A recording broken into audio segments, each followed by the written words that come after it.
আমাদের West Bengal junior doctors ফ্রন্টের সদস্যরা সেখানে আছে এবং সেফটি সিকিউরিটির দাবিতে যা যা আশু প্রয়োজন সেইগুলো নিয়ে অথরিটি কর্তৃপক্ষের সাথে তারা কথা বলছে।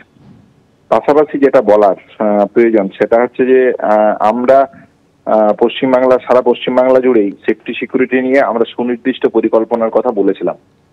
সুপ্রিম কোর্টের অন্দরেও সেই কথা ধ্বনিত হয়েছিল এবং আমরা বলেছিলাম যে এইটা আশু প্রয়োজন মেডিকেল সিস্টেমের ক্ষেত্রে। এই ধরনের যখনই কোনো ঘটনা ঘটে, অতীতের অভিজ্ঞতা থেকে আমরা দেখেছি যে শাসক দলের ছত্রছায়ায় এই ধরনের লোকজন যারা থাকে, দুষ্কৃতীরা, তারা বড় হয় এবং তারাই এই জায়গাগুলোতে এসে এই ধরনের কাজকর্ম করেন এবং কাজকর্ম ঘটান।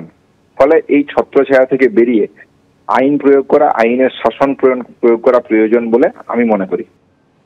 হাওড়ায় মহিলা জুনিয়র ডাক্তারকে নিগ্রহের অভিযোগ নিন্দা জানিয়ে বিবৃতি ওয়েস্ট বেঙ্গল ডক্টরস ফোরামের। নিগ্রহের শিকার আরও এক কর্তব্যরত মহিলা চিকিৎসক। আর কতদিন নীরব দর্শক হয়ে থাকবে রাজ্য? এটা কোনো বিচ্ছিন্ন অপরাধ নয়।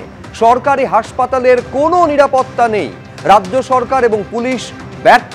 ডাক্তারদের সঙ্গে প্রশাসনের বিশ্বাসঘাতকতা। বিচার বিভাগীয় তদন্ত চেয়ে বিবৃতি ওয়েস্ট বেঙ্গল ডক্টরস ফোরামের।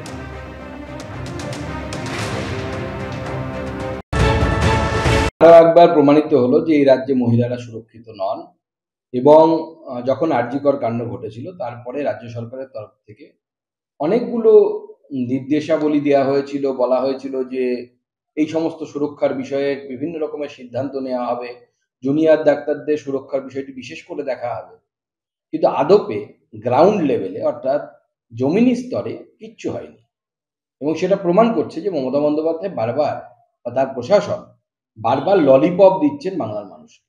রক্ষকে যদি ভক্ষক হয়ে যায় তাহলে এই রাজ্যে মহিলাদের রক্ষা করবে কে? পুলিশ অফিসার সেজেছে সে হোমগার্ড একজন, কিন্তু সেই হোমগার্ড মানে হচ্ছে সেই এলাকার তৃণমূল কংগ্রেসের ক্যাডার কিনা সেটা দেখা উচিত। সেই হোমগার্ড যখন সারা পশ্চিমবঙ্গ জুড়ে মাতৃ আরাধনা হচ্ছে, শ্যামাকালী মা কালীর পুজো হচ্ছে, সেই বাংলায় মুখ্যমন্ত্রী মহিলা চিকিৎসককে মারধর, চিকিৎসককে হয়রান, কখনো চিকিৎসক ধর্ষণ, কখনো চিকিৎসক খুন, আবার চিকিৎসা করতে যাওয়া মহিলা তারও ধর্ষণ হয়, তাকেও নিগৃহীত হতে হয়। কোন জঘন্য বাংলায় বাস করছি, আর বাংলার এক পাশবিক মুখ্যমন্ত্রী তাকে স্পর্শ করতে পারে না। বাংলার মুখ্যমন্ত্রী হৃদয়কেও কোনো মায়া, মমতা, মানুষের যন্ত্রণা, মানুষের কান্না, মানুষের দুঃখ ভেদ করতে পারে না। সারা বাংলার লজ্জাটা। অনভিপ্রেত ঘটনা। প্রথম কথা, ওখানে চিকিৎসা নিয়ে অভিযোগ ছিল, সেইটা নিয়ে কথা কাটাকাটি, বচসা, পরবর্তীকালে এই ঘটনার এইদিকে টার্ন আউট হয়। এই ঘটনা কখনোই কাম্য হতে পারে না। রাজ্য এখানে প্রশাসন নির্দিষ্টভাবে অভিযোগ নিয়েছে এবং পূর্ণাঙ্গ তদন্ত হচ্ছে। যে অপরাধী ইতিমধ্যেই তার বিরুদ্ধে যা যা আইনি পদক্ষেপ নেওয়ার সেই বিষয়ে উলুবেড়িয়া এসডিপিও তিনি ব্যবস্থা গ্রহণ করছেন।